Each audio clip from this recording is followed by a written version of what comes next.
Okay, let me preface this story by telling you that my lawn is a pitted hellscape. I'm talking about a complete blight on an otherwise beautiful neighborhood. Guy pulls up in a truck and says, "Hey, do you need a gardener?" And I instantly go into shutdown mode. I already have a gardener. I don't need another monthly expense.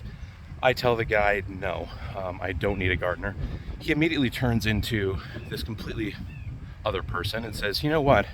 I'm looking around. I see a really big mess here with your lawn, and we can fix this. I can reseed this. We can kind of dig this up a little bit. It's too hard packed. You know, you obviously don't have any seeds left over here because it's like dirt, basically." And he says, "And I've got a really great deal going on right now.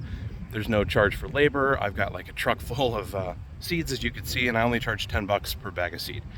So what he didn't know is that, like, just the night before, my wife was complaining about this patch of dirt that used to be a lawn, and it's right by our front door. So I'm constantly reminded of this anytime I enter the house or exit the house with said woman. So I basically asked the guy, it's futile, I would have paid whatever, because it is such a big problem for me. Asked him, what's the total cost? It was a couple $100. I'm just like, do it. I was even about to like leave for a meeting, but I said, just get started. When I get back, I'll pay you. And that's exactly what he did, and I was extremely happy. And this guy was totally ready for this. I'm sure he gets that no all the time, and he had this fallback offer that was just perfect. He's got a business card that says I specialize in reseeding lawns, so it was just an absolute delight working with this guy. So while I already have a monthly gardener, and I'm not going to leave him for this guy, I did keep his business card. And if the need arises, if my guy raises his prices too much or something he does upsets me and I want to change to somebody else, I will certainly call this guy, because I've crossed that deep chasm of becoming a customer. He's gotten my first dollar. That's the toughest part of any relationship, is accepting money from somebody else. Once you do that, you are 90% of the way there to receiving an ongoing stream of income. So what this really made me think about was all of the agencies that are using my software and how this could benefit them. So there were definitely some learnings here. Even if you have niched down your agency to looking at a very specific segment of the market, maybe it's beauticians or anything like that, you're still a monthly subscription to these people. Just about every business has a budget for marketing their business that you can tap into. They're not stupid. They know that if they're going to grow and thrive, they need to spend money on marketing. But that doesn't mean they are going out actively looking for a place where they can sign up for a monthly obligation. They are much more likely to take advantage of an offer that is a one-time offer. So if you can find a way to look at what your particular niche is looking for, what are the issues that they are facing, that you might be able to come up with a one-time service that would kind of plug that issue up for them and make their life easy, I think you're gonna have a much better time cross-selling or upselling some different programs that happen to be monthly. Getting that budgeted allotment of cash for marketing will be much easier if you go in there and solve one of their problems. So what do I mean by this? Let's take, for example, you focus on local restaurants. If you go in there and just ask them, hey, do you need a marketing agency that specializes in restaurants? Some people will say yes, some will say no. You could do this one of two ways. You can have an offer that is a fallback offer, where if they say no to the more robust, comprehensive plan, you kick right into high gear. You act just like the guy with the bags full of seeds in the trunk of his truck. And you hit them with that as a backup. It's like, well, in the meantime, I do have something that's been working well for some other clients, and I could do it, a couple $1,000s, and I'll be on my way. Or you could do something where this is what you put out there, and it could be both. You put out there on ads. So when people are out there and you're targeting these restaurants, maybe the first offer you're putting out there isn't, hey, I'll give you a discount on the monthly rate of our agency. It might be, hey, do you have this particular issue? Or, we have this particular opportunity to grow your customer base and increase your revenue base. And, it's a one-time thing. We'll be in and out.